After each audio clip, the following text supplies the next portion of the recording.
अर्जुनराव हे एक शेतकरी होते. त्यांची परिस्थिती खूप गरीब होती आणि त्यांना 2 मुलं होती. असंच एकदा अर्जुनराव आणि सुलेखाताई विचार करत होते.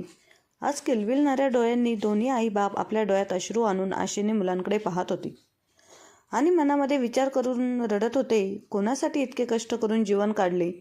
ज्यांच्यासाठी कष्ट केले त्यांनीच आज हा दिवस दाखवला. रडून रडून सुलेखाताई आणि अर्जुनराव आपले दुःख मात्र पण त्यांना सांगत होते. अर्जुनराव आणि सुलेखाताई यांचे वय आता एकंदरी 60 ओलांडून 70च्या आसपास होते. परंतु या वयामध्ये जे भोगायला आले ते कोणाच्याही वाट्याला येऊ नये असेच ते देवाकडे प्रार्थना करत होते.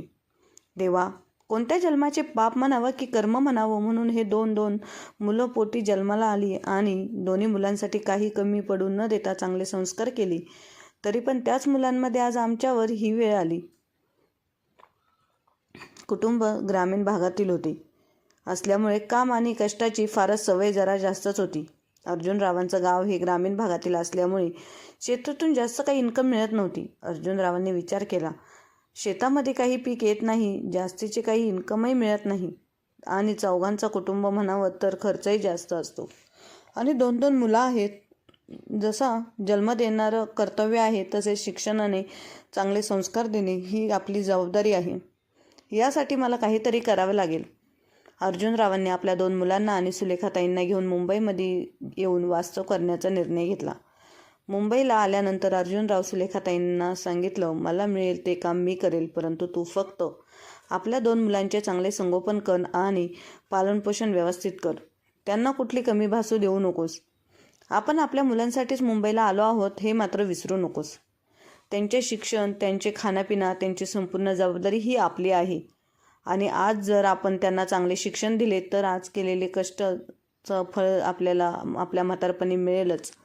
आपल्या म्हातारपणाचा आधार भक्कम बनेल आणि आपल्या उतार वयामध्ये आपल्याला काम करण्याची गरज नाही.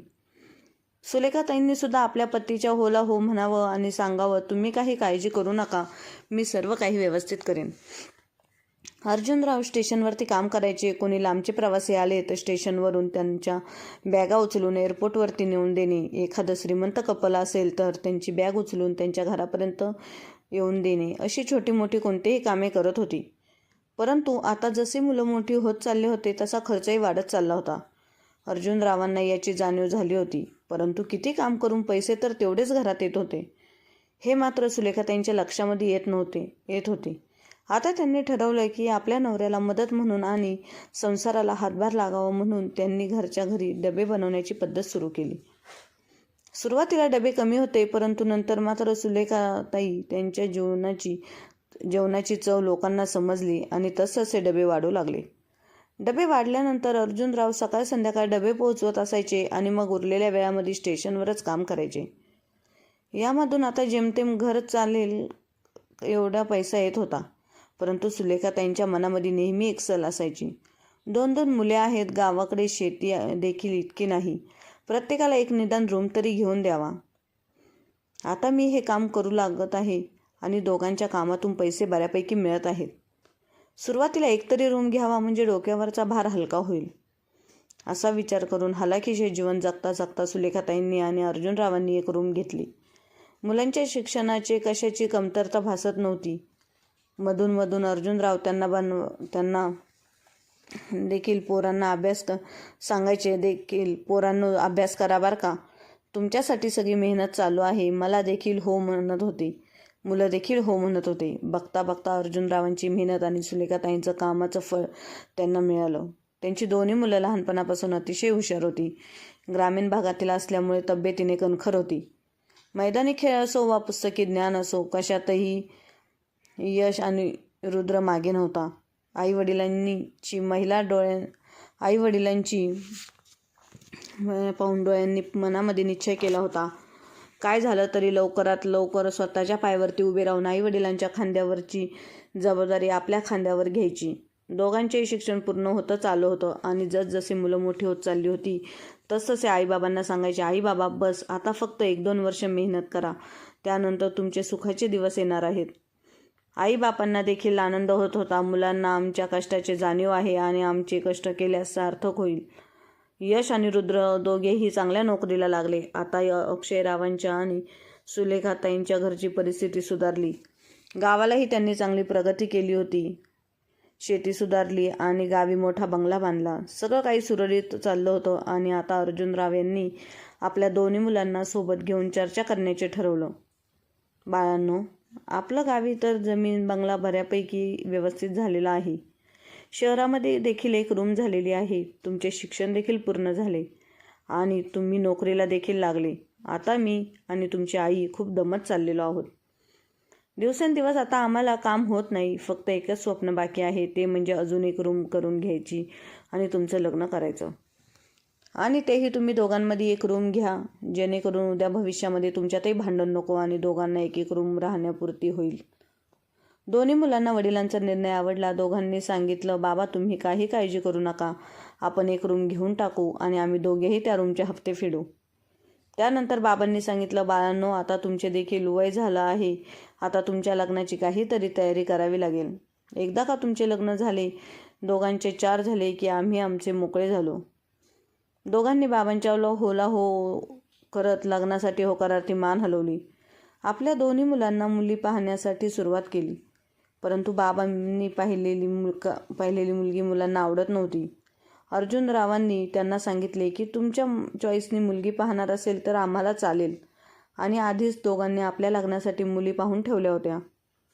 यश आणि रुद्र म्हणाले, बाबा आम्ही लग्नासाठी मुली पाहिल्या आहेत आणि आम्हाला पसंत देखील आहेत. अर्जुनराव म्हणाले, चला, माझ्या डोक्यावरचे हे तरी ओझं कमी करून टाकलं. बस फक्त एकदा त्या मुलींना भेटू द्या.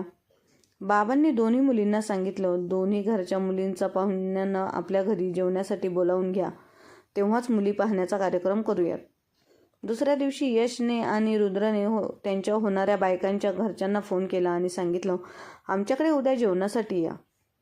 पाहुणे आल्यानंतर सुरेखाताईंचं वय असल्यामुळे दोन्ही मुलांनी त्यांचा पाहुण्यांचा चांगला पाहुणचार केला. दोन्ही मुली जेमतेम गरीब घरातीलच होत्या. त्यांना यश आणि रुद्राच्या घरची मंडळी पसंत पडली आणि त्यांनी लग्नाला होकार दिला. दोन्ही मुलांचे लग्न झाल्यानंतर सुलेखाताई आणि अर्जुनराव म्हणतात, बस आता अर्जुन, मला काही नको. दोघांना एक एक मुलगा झाला म्हणजे आपल्या कष्टाचं चीज झालं. बघता बघता दोघांच्या लग्नाला वर्ष उलटून गेले आणि दोन्ही मुलांना एक एक मुलगा झाला. घरामध्ये आनंदाचे वातावरण तयार झाले. आजी आजोबा आपल्या दोन्ही नातवांना घेऊन मंदिरात जायचे, गार्डनला जायचे, त्यांच्यावर ते चांगले संस्कार करायचे. त्यांना रामाच्या कृष्णाच्या गोष्टी सांगून हुशार बनवत होते. परंतु आता कुटुंब वाढल्यामुळे 2 भावांमधील वाद निर्माण होऊ लागले. दोन्ही सुनांमध्ये देखील कामावरून भांडण होऊ लागले. आजपर्यंत जी मुलं आधी लक्ष्मण रामासारखी राहत होती, तेच मुलं आपल्या आईवडिलांचा आदर करत होती, ती आज त्यांच्याच वडिलांसमोर मोठा आवाज करून भांडत होती. दररोजची त्यांची भांडण यातून विस्कटत चाललेली कुटुंब हे मात्र म्हातारे आईबाबांना पाहवत नव्हता. शेवटी दोन्ही मुलांनी विचार केला, आता आम्ही एकत्र राहू शकत नाही आणि वडिलांना बोलून दाखवलं, बाबा आता आम्ही वाटण्या करणार आहोत. वाटणे हा शब्द मुलांच्या तोंडून ऐकल्याच्या नंतरला अर्जुनराव यांच्या पायाखालची जमीनच सरकली. मी जिवंत आहे तेच या मुलांची प्रॉपर्टीवरून भांडणं आणि वाद करायला सुरुवात झाली. आणि कोणत्याही वडिलांच्या समोर घराची वाटणी होत असेल तर, घर विस्फोटत असेल तर त्यांना वाईट वाटतं, कारण हे वर उभं करणं त्यांचं स्वप्न असतं आणि या घराला बांधून ठेवण्यासाठी त्यांनी खूप मेहनत आणि कष्ट केलेले असत. अर्जुनरावांनी आपल्या दोन्ही मुलांना समजावून सांगण्याचा प्रयत्न केला, परंतु मुलांनी समजून घेतले नाही आणि वरून अर्जुनरावांना सुनवून ऐकवून दाखवलं, आम्हाला आमचं काही पर्सनल लाईफ आहे की नाही, की आयुष्यभर आम्ही फक्त तुम्हाला सांभाळायचं आणि सगळ्यांचे करत राहायचं. यापुढे आम्हाला नाही जमणार. काय असेल ते आत्ताच करून टाका. वडिलांचे बोलणं मनावर मुलांनी परस्पर वाटण्याकरिता आजूबाजूच्या माणसांना बोलावलं आणि पंचांनी वाटणीला सुरुवात केली. आईबापाने कमावलेलं जे काही सोनं लागलं होतं, सर्वप्रथम त्याची वाटणी झाली. त्यानंतर गावच्या शेतीची आणि बंगल्याची वाटणी झाली. सगळ्या भांड्यांच्या आणि मुंबईमधील घराची देखील वाटणी झाली. आता अशी एकही गोष्ट राहिली नव्हती का जी वाटून घ्यायची होती. जेवढं काही आईबापाने कमावलेलं होतं ते सगळं दोघांमध्ये समप्रमाणात वाटून दिलं होतं. आता शेवटची एकच वाटणी बाकी होती, पण त्यांनी सांगितलं, आता शेवटची एकच वाटणी बाकी आहे, ती खूप महत्त्वाची आहे. ती वाटणी मी ज्यांच्या वाट्याला येईल त्यांचं पराभाग्य असेल. ती वाटणी म्हणजे आईवडिलांची वाटणी होती. पंचांनी सांगितलं, कोण तयार आहे आईवडिलांना सांभाळण्यासाठी? एक मुलगा दुसऱ्या मुलाकडे पाहत होता आणि विचार करत होता. सुलेखाताईंच्या आणि अर्जुनरावांच्या मनामध्ये विचारलं, दोन्ही मुलं आमचीच आहेत. ठीक आहे, आज त्यांची वाटणी केली आहे. दोघांनी वेगळे राहण्याचा निर्णय घेतला आहे. परंतु शेवटी काही झालं तरी रक्त आहे. दोघे जरी वेगळे राहिले तरी आम्हाला कधीही अंतर देणार नाही आणि लहानपणापासून आम्ही कधीही त्यांना परकेपणा जाणू दिलेला नाही. अर्जुनरावांचे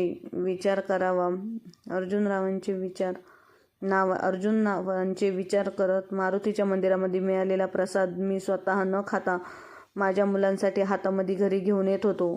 त्यांच्या शिक्षणासाठी त्यांचा प्रत्येक स्वप्न पूर्ण व्हावं यासाठी आम्ही दोघांनी खूप मेहनत केली आहे, खूप कष्ट केले आहेत. नक्कीच ते दोघं आम्हाला सांभाळतील हे आशा मनात ठेवून दोघे आईबाप डोळ्यांमध्ये अश्रू आणून आपल्या मुलांकडे पाहत होते. मोठ्या मुलाने उत्तर दिलं, माझ्या घरी माझी बायको असते आणि चौथ्या माणसाला जागा होत नाही. आणि डॉक्टर मुलाने सांगितलं, हो तुम्ही आईबाबांना सांभाळण्यासाठी तयार आहे. परंतु तेवढ्यात धाकट्या मुलाची बायको म्हणाली, आपण काय फक्त मग काय उचलला आहे का एकानेच दोघांना सांभाळण्याचा? आपण काय मग ठेका उचलला आहे का एकानेच दोघांना सांभाळण्याचा? धाकट्या सुनेने सांगितलं, माझी रूम तर लहान आहे, त्यामुळे मी दोन्ही आईबाबांचा सांभाळ करू शकत नाही. आई वडील आपल्या मुलाकडे पाहत होते. मुलांची उत्तर ऐकल्यानंतर त्यांच्या डोळ्यांतून अश्रूंनी बाण सुटला आणि मोठमोठ्याने रडू लागले. ज्यांच्यासाठी आपण आपल्या सर्व जीवन समर्पित केलं, आज त्याच मुलांनी आपल्याला सांभाळायला नकार दिला. पण पंचांनी त्यांना सांगितलं, मोठ्या मुलाकडे आई राहील आणि धाकट्या मुलाकडे बाबा. आईबाबांच्या म्हातारपणाच्या वेळी त्यांची ताटातूट केली आणि हा धक्का दोघा पती पत्नीला सहन झाला नाही आणि याच टेन्शनमध्ये दुसऱ्याच महिन्यात अर्जुनरावांचा मृत्यू झाला. अर्जुनरावांचा मृत्यू झाल्यानंतर सुलेखाताईंना मोठा धक्का बसला होता. आता सुलेखाताई एकट्याच राहिल्या होत्या. जीवाभावाचा नवरा आपल्याला सोडून गेला हा धक्का त्यांना पचवता येत नव्हता आणि परत त्यामध्ये नवीन काही भांडण उभं राहिलं आहे. ते म्हणजे आता सुलेखाताईंना कोण सांभाळणार? परत आता दोन्ही मुलांमध्ये वाद सुरू झालं. डॉक्टर काकांनी सून म्हणायची, आमच्या वाटणीला बाबा आले होते, त्यांचा सांभाळ आम्ही केला. आईची वाटणी मोठ्या मुलाकडे आली आहे. आईला सांभाळायचे की नाही त्याचं तो पाहिल.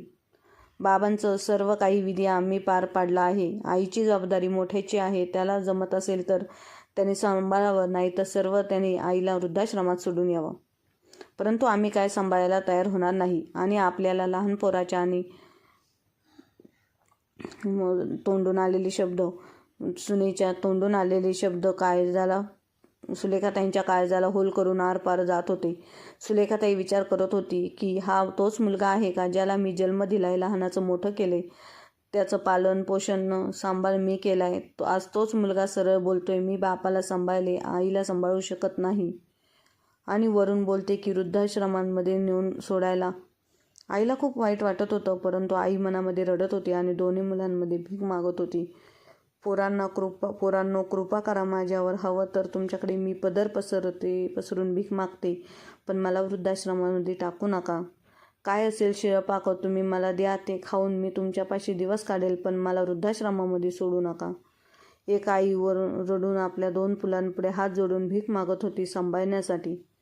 त्या आईची यातना पाहून पंचांना सुद्धा कीव आली. अरे मुलांनो, ज्या आईने तुम्हाला जन्म दिला त्याच आईला तुमच्या पुढे पदर पसरायला लावलाय. मी जास्त काही बोलत नाही, परंतु मधला मार्ग नक्की सांगू शकतो. असं केल्याने आईला त्रास होणार नाही आणि तुम्हा दोघांनाही सांभाळण्यासाठी लोड येणार नाही. पंचांचा निर्णय दोन्ही मुलांना मान्य झाला. दोन्ही मुले आईला सांभाळण्यासाठी एक महिना तयार झाले. परंतु जेव्हा एक महिना असा आला की मोठा मुलगा म्हणाला, मी ज्या महिन्यामध्ये आईला सांभाळतो त्या महिन्यामध्ये 31 दिवस आहे आणि लहान भावाकडे जेव्हाही सांभाळायला असते त्या महिन्यामध्ये 28 दिवस असतात. मी का 3 दिवस एक्स्ट्रा आईला सांभाळू? 3 दिवस एक्स्ट्रा सांभाळण्यामुळे मुलांमध्ये झालेला वाद आईच्या कानावर गेला आणि आईने मनामध्ये विचार केला, ज्या मुलांना लहानापासून कोणतीही गोष्ट कमी पडू दिली नाही, घरची परिस्थिती नसताना सुद्धा 2 मुले असून सुद्धा त्यांना सगळं काही वेळच्या वेळेस दिलं आणि आज तीच मुलं मला 3 दिवस एक्स्ट्रा सांभाळण्यावरून भांडत आहेत. या गोष्टीचा धक्का बसून त्या आईने देखील अखेरचा श्वास घेतला. मित्र हो, आज समाजामध्ये आईवडिलांना सांभाळण्यावरून किंवा वाईट आईवडिलांच्या वाटणीवरून घरोघरी भांडणे चाललेली आहेत. तुमच्या आईवडिलांनी 4-4 मुलांना आपल्याला एकत्र सांभाळले. आज त्याच आईवडिलांचा 4-4 मुले असून सुद्धा एकही सांभाळण्यासाठी तयार होत नाही. आणि सांभाळलं तर एक आई एक मुलाकडे आणि बाप दुसऱ्या मुलाकडे. म्हणजे ऐन त्यांच्या म्हातारपणाच्या वेळेस आपण आईबापाची ताटातूट करत असतो. मित्र हो, म्हातारपणात आईबापाची वाटणी करावी का किंवा त्यांना कोणी सांभाळावे यामधून मुलांचे वाद होत असतात आणि शेवटी ह्याच टेन्शनने आई वडील घर सोडून वृद्धाश्रमात निघून जातात किंवा टेन्शनने त्यांचा मृत्यू होतो. हे लोकांना कळत नाही का? उद्या आपण सुद्धा म्हातारे होणार आहोत आणि आपली मुले सुद्धा आज जे बघत आहे तेच आपल्यासोबत उद्या होणार आहे. त्यामुळे लोकांनी सुद्धा हा विचार करावा की उद्या जर आपल्यावर अशी वेळ यायला नको असेल तर आपण सुद्धा आपले सासू सासऱ्यांशी किंवा आईवडिलांशी चांगलं वागलं पाहिजे. म्हणजे उद्या आपले सुद्धा दिवस चांगले जातील. धन्यवाद.